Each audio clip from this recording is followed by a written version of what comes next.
Hello everyone, I am Jason Kaplan, and you know what? It's a little bit dark here in the studio, so let's switch on the lights because we have the best players competing in the best games, all for an amazing cause. Ladies and gentlemen, Gamers Without Borders 2021 is about to begin. We have 6 weeks of intense competition coming up, and here in this place, as you can see here, on Among the Elite, we will cover the most spectacular and exciting moments of it all. We will meet players, coaches, and other special guests throughout our time here. Now, as the first week of the Elite competition kicks off with FIFA, let's take a look at what happened last year in Gamers Without Borders back in 2020.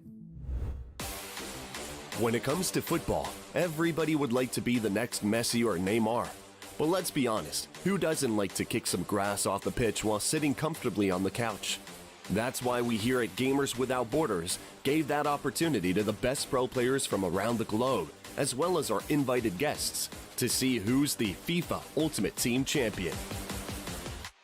Both groups kicked off in a best-of-3 format with 8 players who had to huff and puff with their red-hot controllers.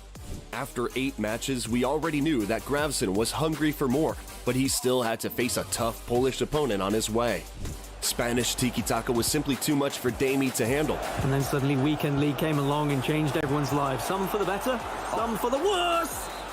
And it was Real Zaragoza's player who won both of his games and made it as our first finalist. Gravson has the chance to put this game to bed. It's going to be a cheeky little dink as well into the left-hand side of the goal. The Pole lifted his expectations and won his duel for a second chance in the lower bracket against Turkey, which let him still stay in the tournament. Big player, and that was impressive. When it comes to Group B, everybody waited for an old-time rivalry game with MS Dossery versus Fanatics Tex to happen. Unfortunately, we couldn't witness that, as Tex surprisingly lost both of his games, which certainly helped MS Dossery win the group stage with his clash against Umut. We're into stoppage time here at the end of the first half of extra time, and Neymar linking up with Frankie de Jong, who strikes across goal! The finals kicked off with some big expectations from both Tundra esports players. Just when we were done with the first leg matches, it was time to see if the Polish FIFA master had what it takes to bring the champion down. And oh boy did he live up to the expectations. His counterattack was a real cherry on top, which certainly helped Damien clear a path to the final. CR7 up the other end for Damie to make it a done deal. Tries to drag back. Oh, it's in off the woodwork. It's 4-2. After dethroning the king, it was time for another challenge. The battle of the neighbors, Poland versus Germany. The result? As Gary Lineker once said, football is a simple game. 22 men chase a ball for 90 minutes, and in the end, the Germans always win. Mbappe steps up, the Frenchman versus the Frenchman, he puts it in the side netting, and Umut will be your champion. The creme de la creme of Gamers Without Borders personalities were to be found in the show matches, where our guest superstars showcased their skills on the virtual pitch.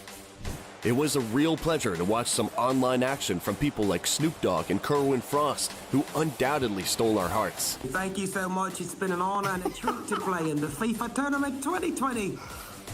Also, let's not forget that joy in Andre Silva's voice. Amazing again. Amazing. And a disputed offside call from Paulo Dybala. No. No! Pass, good pass, but offside. No! He's... No, it's offside, it's offside. It is not offside. I was gonna... Yeah, he was pretty sure he was offside. Yeah, no. That's all. FIFA at Gamers Without Borders was truly a spectacle to behold. So this year, there will be a lot of football fireworks, and not only within the Gamers Without Borders Elite competition, but we'll also get to meet and play with some of the biggest superstars in football. And speaking of stars, I'm pretty sure you have met this guy before. He's a true Counter-Strike legend, one of the best leaders in the game's history, and you know what? He was here with Mouse Sports last year. This year, he's joined us once again in 2021, but this time he'll be sporting a FaZe Clan jersey. We had a chance to sit down with Kerrigan and talk to him before this event began.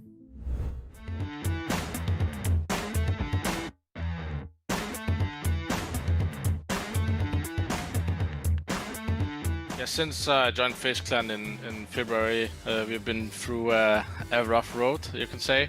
The results haven't been what we actually want to have, not at all, right? So not even minimum goals was reached. So yeah, it's obviously a completely new beginning for the lineup. I bring a lot of game plans, the way we need to play, the synergy between teammates, and it hasn't been what I wanted to be, and people have to adapt to the way I call and find their role within the team. We also had some role clashes with some of the players, so trying to put them out of comfort zone and figure out how can we play best CS, right? Yeah, Coursera is leaving a big gap to fill, right? I think he adds a lot to a team out there. But what you want to do is when you have to have a big player that you have to replace, you don't replace with the one-to-one same player. You have to figure out, okay, what was Cole good at, who can replace that, and what was he's not so good at, right? No player is perfect. So that's what we're trying to figure out, that, okay, by Cole leaving us, we can have another guy filling some other gaps, which maybe makes the team better, maybe worse, we don't know, right? We have to adapt as a team. Sometimes you miss some players, right? You always have some relationship built up with them. I think I've talked good about all the players in the team, right? So it's not really the team I'm leaving in that sense, but also new challenges, right? I'm an in-game leader who likes to work in a specific time and amount with some team and achieve the best results I can. And yeah, I knew FaZe is going through a rebuild, so I thought that was very interesting, and I had a really good relationship with the org owners, so I knew what I was coming into. It's not like it was a completely new place, right? New organization, but it's kind of felt like coming home in that sense. Yeah, I actually recall that period of time back then when we played the last tournament in 2020. It was with MR12, and also coming into the tournament, I felt it was a quite hard time for me personally. I was kind of burned out from all the online season and no view of coming lands, right? So coming to that tournament, you play a little without less pressure. You know, it's for a good cause, and it was fun and enjoyable to try out the MR12, even though it was a very strange game to play. And yeah, I would obviously like to win that final against Navi. I think 5th map was in like overtime, and we kind of had a chance to close it out. So obviously I want to reach top 2 again this tournament. I think one of the main things when you go into a show match or tournament for a good cause is you want to show off, right? And I think we delivered that final with really close matches, and I think that again that's the main thing when you come into a tournament like that. It's for the good cause, right? And for me, that was the most important thing from last year, that it went to something, and we tried to win to donate the money to the place we wanted to donate, right?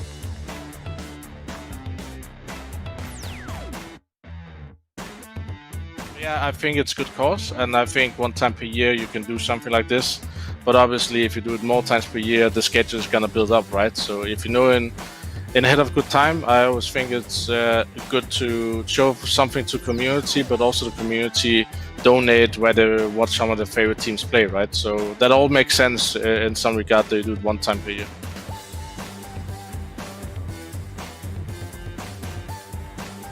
Obviously, Ancient has been a really interesting map so far.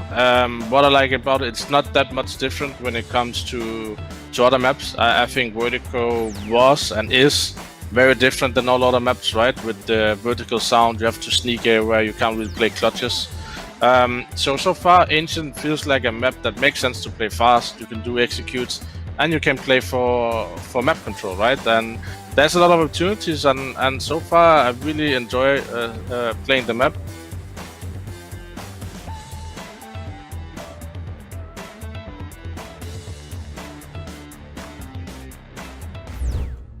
Soon we'll find out if Kerrigan can do it again and lead another team to the grand finals of Gamers Without Borders. But before that happens, let's remind ourselves what went down last year. Here's a recap of CSGO and Rainbow Six Siege at Gamers Without Borders in 2020.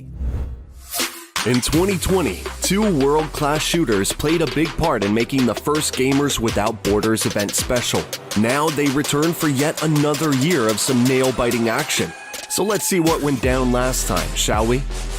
When it comes to Counter-Strike, 6 top teams answered the call and joined us on the servers, with FaZe Clan picking up some serious steam in the first match. And it's a very slow approach here. One flashbang will be delivered towards CD spawn. That's sent in, and that's a commitment to fully commit at this stage. We'll see if they'll find this first frag. Time is ticking away though. Looks this very good for FaZe. Amalek will pull one back, but there it is. That's a kiss of death from Rain. And then securing a nice victory over G2. Amalek can do whatever he wants at this point. He can touch it, he can dance around the bomb. Brokey knows he's got this one. Just going to swing out, take him down. 3-2-1. Job to good and 2-0 FaZe. Their adventure was cut short in the semi-final against Na'Vi. Despite coldzera's best efforts, coldzera's still there. Oh my god, he's fucked his life a little bit here, but still, he is alive and he might win the round. Flamey, 12 points of health. Doesn't go what? And Brokey going against all odds. No kits available, but there is a smoke. Electronic surely drops it on the bomb, goes to the defuse there. It's faked. They're not committing to this. And Brokey, he'll have to do the same. Here comes the spray. He's done it once again. And Brokey clutches out. As for the second quarterfinal, let's just say that it wasn't the best one for Fnatic, who didn't pose too much of a threat to OG. Mantu has all this utility, but no real way of using it. So here we go. Oh! The same OG that after a long and exhausting battle couldn't handle the pressure coming from Mousesports and their biggest menace, Woxic. Woxic with a big spray down there. That's what you like to see. And now, oh, it's the ace as well. I got back just in time. This gave us a grand final that would satisfy almost all CSGO fans. A best-of-5 showdown where 2 initial maps fell into Na'Vi's hands, even with Chris J doing his best to turn the tide. Chris, he doesn't have to peek. I mean, he knows that bomb is going to be planted at some point, and Electronic actually goes forward, and Chris will take him down. And just when you thought that Nuke would be the end, Mousesports somehow managed to claw back, and later on, Train equalized the series score. Oh, what a quick shot.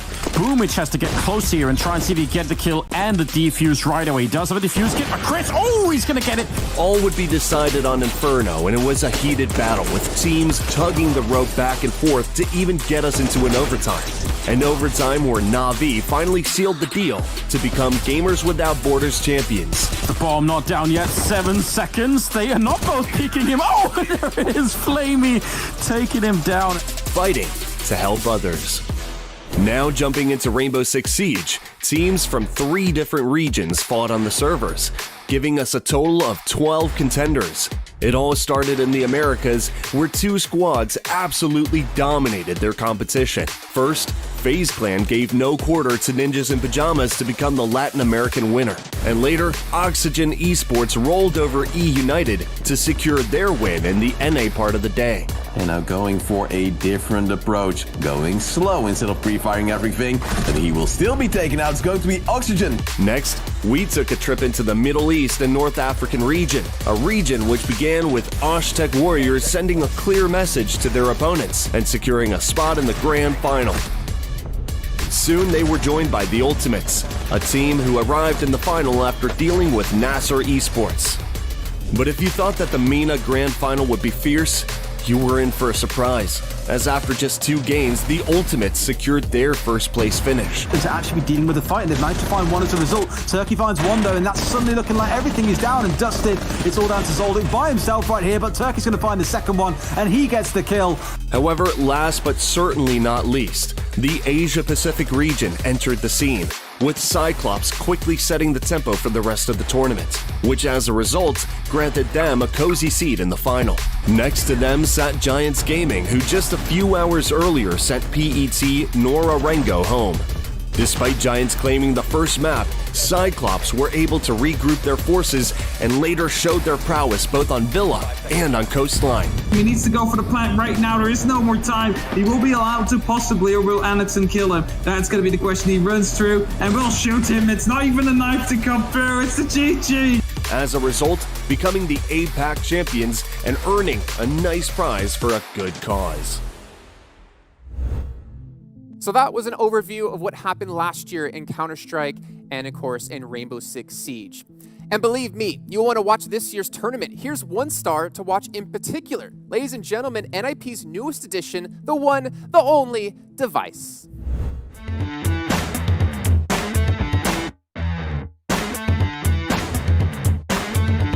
So yeah, the adventure here at NIP has just begun. I feel like there are a lot to learn with the language still for me, and I would say I'm settling in really well with the guys, and we're having a lot of fun. And in general, I am enjoying my time, but I don't feel like I'm at the level I want to be at individually as a player, and I still trying to figure out Mirage and then also Ancient now. So yeah, I would say that like I'm happy and I'm doing better and I'm learning a lot, but I still know I can do a lot better than I'm doing right now.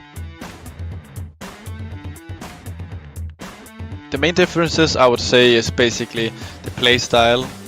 Hampus is a different in-game leader to Glaive in some ways, and is similar in other ways, but I would say that we play a more explosive gameplay and style here than in Astralis, and that's probably the biggest difference within the game. I would say that I'm also playing with a lot of more young players now. I'm the oldest one in the team by far, which is something I've never tried before, so those are probably the biggest differences. If I had to come up with one thing I would like to see more of that we had in Astralis, probably the calmness, but it's hard to say, right? Because the stress levels are going to be different on LAN and stuff. It's always fun to try different aspects of that. I like Astralis was not only just my teammates, but my friends and family in some way, right? So of course I miss them in a lot of ways, but we didn't have the same social environment because we were not traveling for tournaments because of COVID. So I'll get that social aspect when we'll see each other at tournaments. There's no bad blood there. But yeah, of course I miss the guys.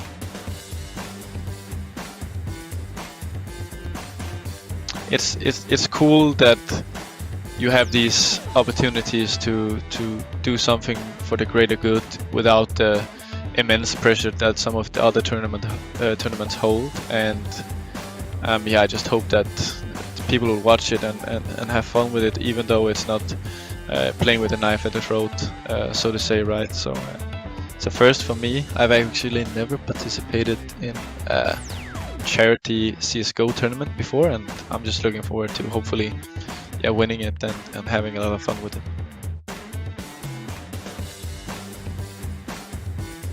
In general, it's just a cool aspect of the world, in my opinion, that you're able to give money away for charity, right? But I also think that actively making the right choices and decisions as a person for the environment and for everything is really important. So yeah, it's cool. Love charity.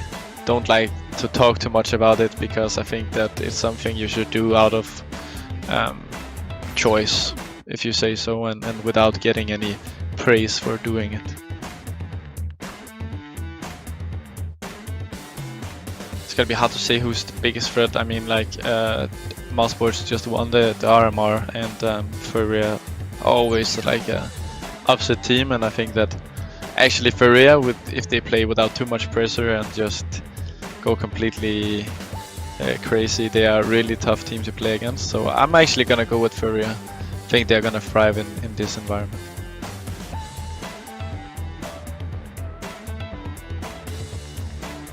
I mean, looking at our team as a whole, we're definitely gonna have had more time to practice, and I think that it's hard to say like which teams are gonna be in the final. We definitely have equally a big of a chance as any of the other teams, if not a bigger chance. I think that we're putting up great results in practice, and in general with the short time we've had, we're doing really well. So it's not that I expect us to win the whole thing, but I would like to see us in the grand final.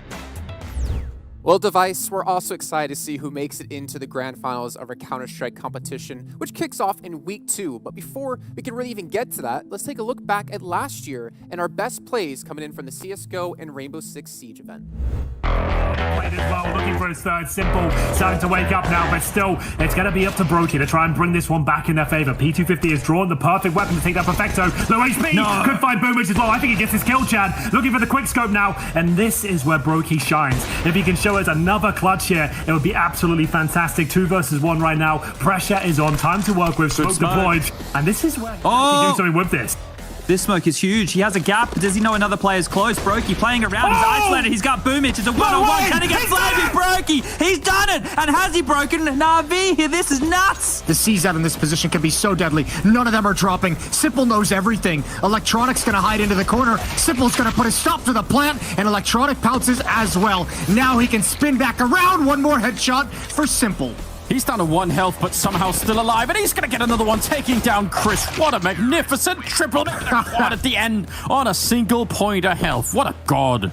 Fully committed this stage. We'll see if they'll find this first frag. Time is ticking away though. Looks this very good for FaZe. Amalek will pull one back, but there it is. That's a kiss of death from Rain as he manages to find 4 in total. Beautiful stuff. There's a whole thing. We'll get into it. The rush towards middle.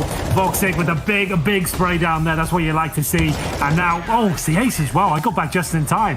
JW's holding the angle. I'm waiting for more to come up. And this is a god tier, a genius play from Issa.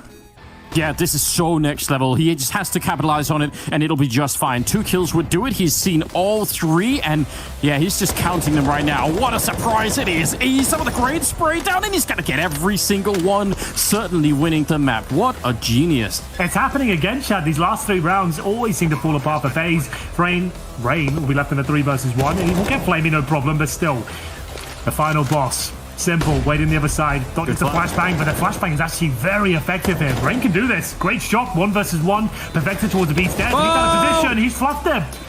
He's absolutely fluffed it there. Rain with a huge clutch, and he's gifted that final kill. Perfected doesn't even play with the C4.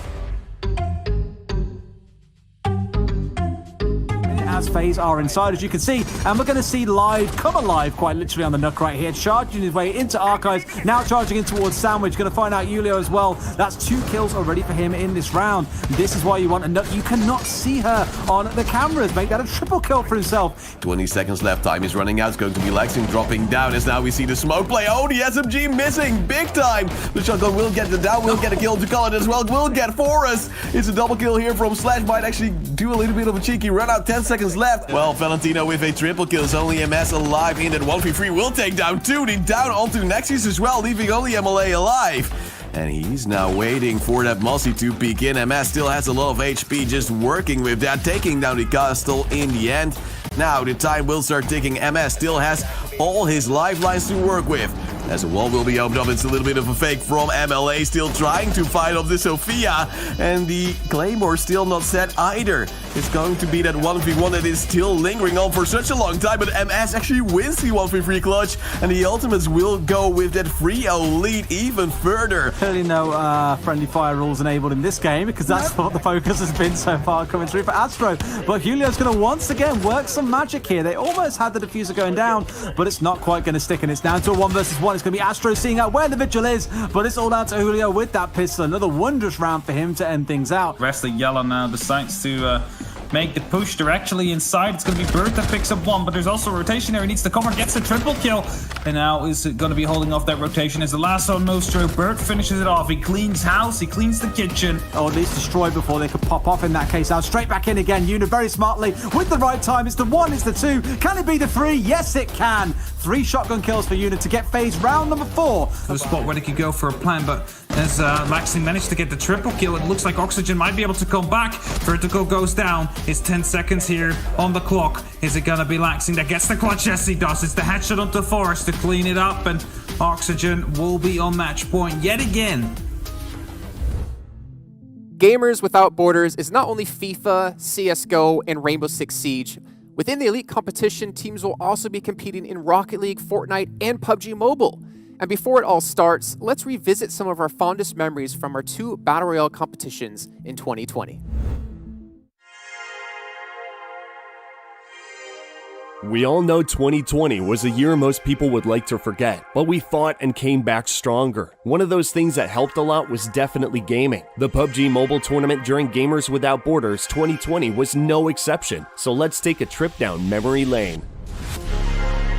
32 teams showed up in total, 16 from the EU, CIS, and MENA regions, as well as another 16 from Asia. The first day of the competition saw an outstanding performance from the CIS team, Team 1218. But it shouldn't surprise us, as their first win came on the 4th match on snowy Vikendi. And we all know Russians like to stay hot while it's cold outside. Because of their consistent performances and securing 5 out of 6 podiums, they managed to top the standings. When it came to day 2, however, it would be unfair to say Team 1218 had it in their pockets, as they topped the podium only once, where the real deal were stepping on their toes and slowly closing the gap in some truly bizarre ways. Azzy gonna go for the aggressive push, and Manic still has that treat to defend him for. That's overly aggressive, Azzy. Can you make it work out? It's gonna be ending in a few seconds. Manic push should be low. One more bullet for Azzy is enough. That's all he needs with a DP. Despite their best efforts, it was still Team 1218 whose consistency followed them to the top and earned them the right to donate $250,000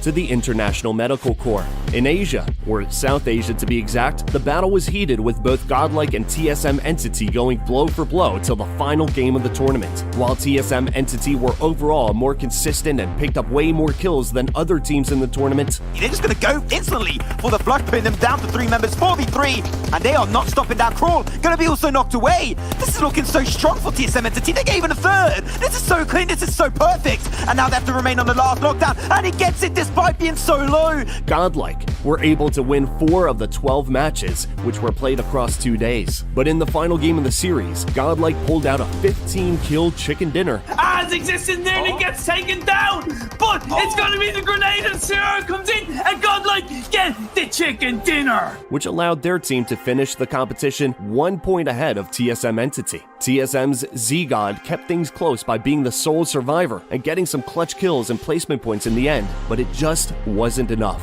Oh, and let's not forget about Fortnite, where the world's 50 best duos fought through 3 exciting days. From the very beginning of the first day, we could tell that one Russian duo in particular was in it to win it. Their opponents tried their best, but against all odds, Letwick somehow always managed to stay alive. The Danes tried hard to step on their toes. All of the shields going down to half HP very early on, and Snazzy spotted outside and gets instantly taken out of the game.